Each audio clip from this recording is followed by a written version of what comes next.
Alhamdulillah wassalatu wassalamu ala Rasulillah wa ala alihi wa sahbihi wa mawalah. Asyhadu an la ilaha illallah wahdahu la syarika lah wa asyhadu anna Muhammadan abduhu wa rasuluhu alladzi la nabiyya ba'da. Amma ba'd. Ikhwatillah rahimani wa rahimakumullah, Bapak Ibu semua yang dimuliakan oleh Allah.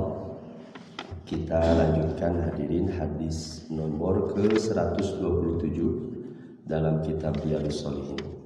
Masih bab yang sama, anjuran bahwa jalan kebaikan itu sangatlah banyak. Ini sesuai dengan judulnya di hadis-hadis yang berkaitan. Ternyata kebaikan di dalam Islam itu tentu tidak hanya sebatas ibadah makhluk saja, sholat, saum, membaca Al-Quran, meskipun tentu itu sangat mulia di hadapan Allah. Nah, hadis selanjutnya Al-Hadiyah Asyarah, hadis ke-11 kalau dalam bab ini, nomor 127, dari sahabat yang sama, dari Nabi SAW, dari Nabi SAW. Nabi mengatakan, laqad ra'aitu rajulan yataqallabu fil jannati fi syajaratin. Aku melihat seseorang, dia berada di dalam surga, fi syajaratin qata'aha min dhahri thariq, disebabkan pohon yang ia potong, hadirin, ia tumbang, min dhahri thariq, di tengah jalan, kana tu'dzil muslimin, karena pohon itu mengganggu kaum muslimin. Atau kalau di dalam riwayat lain, marra rajulun bi ghusnin syajaratin, pernah ada seorang laki-laki, dia lewat, ada satu batang pohon tergeletak di tengah jalan, hadirin. Faqala, kemudian laki-laki itu mengatakan, la unahyanna hadza anil muslimin, aku akan singkirkan pohon ini dari kaum muslimin sehingga mereka tidak kesulitan untuk lewat jalan itu. Fa udkhilal jannah, karena amal itu kemudian kata Nabi dia dimasukkan surga oleh Allah. Atau dalam riwayat lain, bainama rajulun yamshi bi tariq, ada seorang dia sedang berjalan di satu perjalanan, wajada gusna syaukin ala tariq, dia menemukan dahan pohon yang penuh dengan duri di jalan, fa akharahu, kemudian dia singkirkan, fa syakarallahu lahu fa ghafaralah, maka kemudian Allah menerima amalnya dan Allah mengampuni dosa-dosanya. Hadirin rahimakumullah, ini jelas sekali Bapak Ibu semua, amal kebaikan apapun yang kita membantu kaum muslimin itu, hadirin, menjadi lebih ringan, mereka merasa terbantu, tertolong dengan kebaikan apapun. Di perjalanan kita bersihkan dari batu-batu yang berbahaya, kaca, pohon, atau misalnya kita membantu membersihkan lingkungan kita, menanam pohon, lingkungan kita jadi asri, apapun kebaikan itu, apalagi untuk masjid, untuk madrasah, hadirin, itu jadi kebaikan, wasilah-wasilah kebaikan, bahkan menjadi wasilah masuk surganya kita.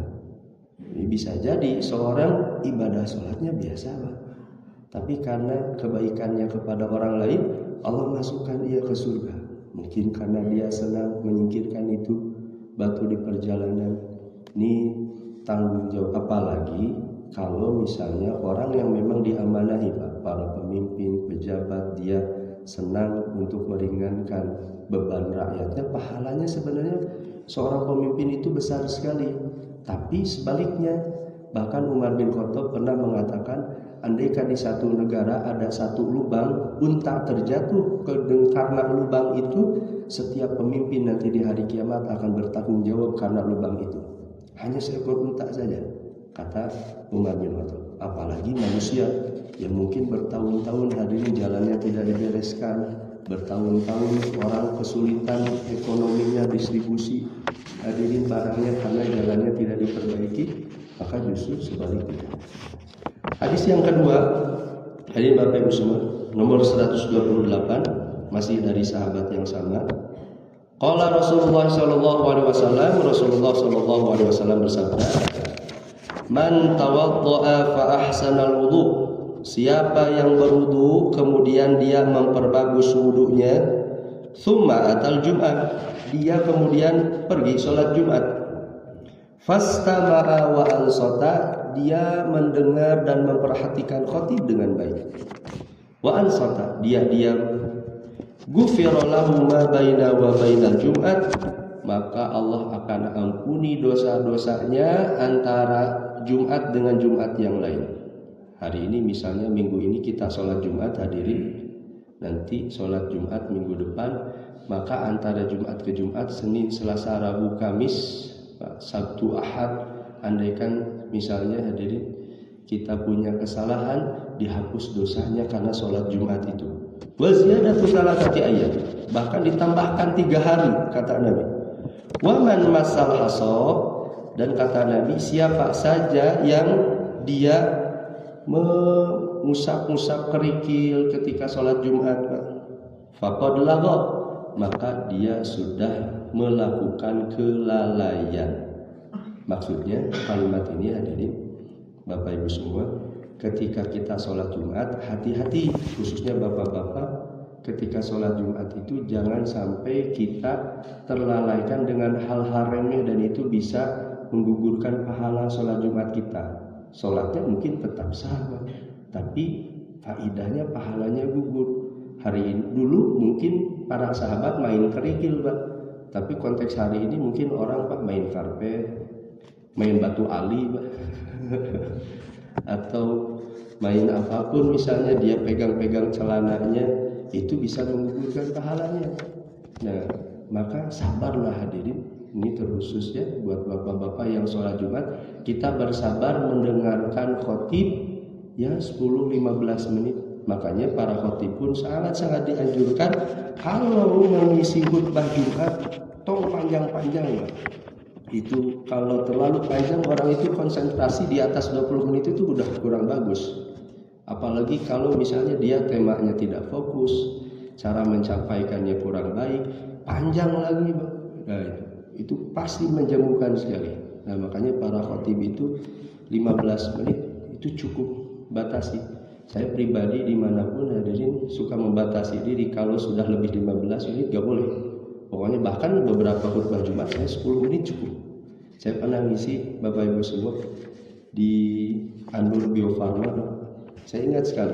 Kemudian datang seorang jamaah kepada saya, Ustaz, bagus khutbahnya. Kenapa, Pak? Pendek. Kirain isinya, Pak. Kirain isinya karena pendek. Tapi enggak usah Bapak kirain isinya tapi pendeknya. Tapi benar, Ustaz. Saya itu kerja lapangan. Berapa kali saya ketemu masjid itu batu panjang katanya. Tapi saya barusan saya ngerasa ringan karena saya itu kan di jalan capek, panas ketika sholat Jumat. Kadang khotib itu panjang-panjang itu, katanya bukan jadi fokus, jadi malah menggerutu saja.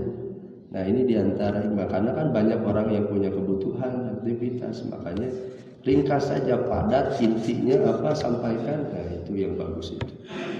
Wallahu a'lam bishawab. Hanya itu mungkin hadirin Bapak Ibu semua, ini 2 hadis pada sebentar ini. Insyaallah nanti kita lanjutkan masih di bab yang sama. Insyaallah hadisnya panjang sekali. Di hadis nomor 129, semoga apa yang kita baca pada hari ini hadirin menguatkan cinta kita kepada Rasulullah. Allah hadirkan keberkahan untuk aktivitas kita di hari ini. Subhanakallahumma wa bihamdika asyhadu an la ilaha illa anta astaghfiruka wa atubu ilaik. Aqulu qouli hadza wa astaghfirullah li wa lakum. Assalamualaikum warahmatullahi wabarakatuh.